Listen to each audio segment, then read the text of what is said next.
വളരെ സ്നേഹം നിറഞ്ഞ എൻ്റെ പ്രിയമുള്ള സഖാക്കളെ, സുഹൃത്തുക്കളെ, സോഷ്യൽ മീഡിയ രംഗത്ത് കഴിഞ്ഞ ഒരുപാട് വർഷങ്ങളായി നിറസാന്നിധ്യമായി ഇടതുപക്ഷ പ്രസ്ഥാനത്തിന്റെയും കമ്മ്യൂണിസ്റ്റ് പ്രസ്ഥാനത്തിന്റെയും ആശയങ്ങൾ കേരളത്തിലെ ജനങ്ങളിലെത്തിക്കുന്നതിനും ഇടതുപക്ഷ സർക്കാരിനെയും പ്രിയപ്പെട്ട മുഖ്യമന്ത്രിയെയും ഈ ഗവൺമെന്റിനെയും കള്ളക്കഥകൾ മെനഞ്ഞുകൊണ്ട് നിരന്തരമായി വേട്ടയാടുന്ന ഒരു വാർത്താ മാധ്യമ സംസ്കാരമാണ് ഇന്ന് കേരളത്തിൽ നിലനിൽക്കുന്നത്. എന്ത് അസത്യവും ഈ നാട്ടിലെ ജനങ്ങളിൽ അടിച്ചേൽപ്പിക്കാമെന്ന വ്യാമോഹം വെച്ചു പുലർത്തുന്ന, മനുഷ്യത്വരഹിതമായ പ്രവർത്തനം നടത്തുന്ന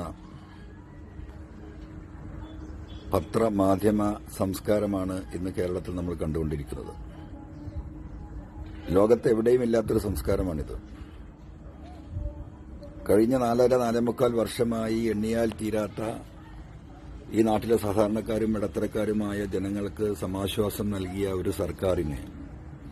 എങ്ങനെയെങ്കിലും വലിച്ചു താഴെയിടാൻ വേണ്ടി കള്ളക്കഥകൾ മാത്രം മെനയുന്ന ഈ സംസ്കാരത്തിനെതിരെ,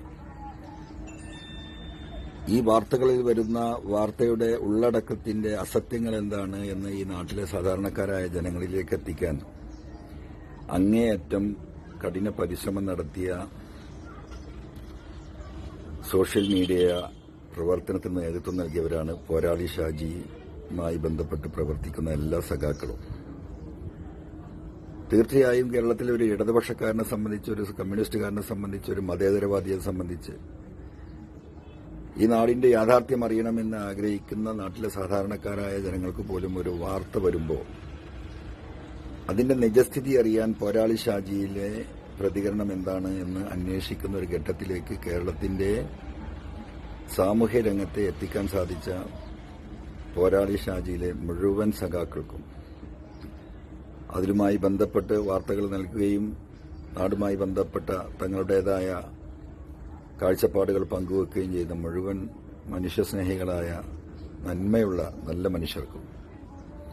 എല്ലാവിധ ആശംസകളും നേരുന്നതോടൊപ്പം ഈ 2021 ഈ പുതുവർഷത്തിൽ വരാനിരിക്കുന്ന തെരഞ്ഞെടുപ്പിന്റെ മുന്നായി ഇനി വരാൻ പോകുന്ന കള്ളക്കഥകൾ ഇത് കൃത്യമായി മനസ്സിലാക്കി അതിനെ നേരിടാനും അതിനെ തകർക്കാനും സത്യസന്ധമായ രാഷ്ട്രീയം ജനങ്ങളിലേക്ക് എത്തിക്കാനും പോരാളി ഷാജിക്ക് സാധിക്കട്ടെ എന്ന് സ്നേഹപൂർവ്വം അഭ്യർത്ഥിക്കുന്നു. നന്ദി, നമസ്കാരം.